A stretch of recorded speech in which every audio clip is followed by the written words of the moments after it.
I'm going to give you the answer of this question. The question is, who is set to replace Kelly Clarkson on the next season of The Voice? Well, now I'll give you the answer of this question, and the correct answer of the question is Camila Cabello. So that is the answer for the question. Oh na na na na na dung dung dung.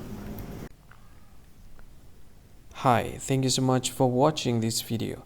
If you find this video is very useful, you can help this channel to grow by subscribing this channel. Please this subscribe button and don't forget to like this video. And if you find this video is not really good, or you don't really like this video, or you kind of feel that it's a little bit offensive or something like that, you can click this one, dislike button. You can do that anyway. And if you want to share this video with your friend, you can share it by clicking this share button, and you can share it to any social media that you wish that is currently available at this time, like Facebook, Twitter, LinkedIn, and many others, right?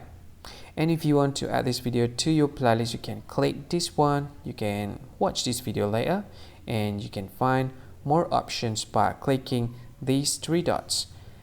And yeah, don't forget to subscribe. I think that's all of it. Thank you so much for watching this video, and see you again in another video. Bye bye. See you again.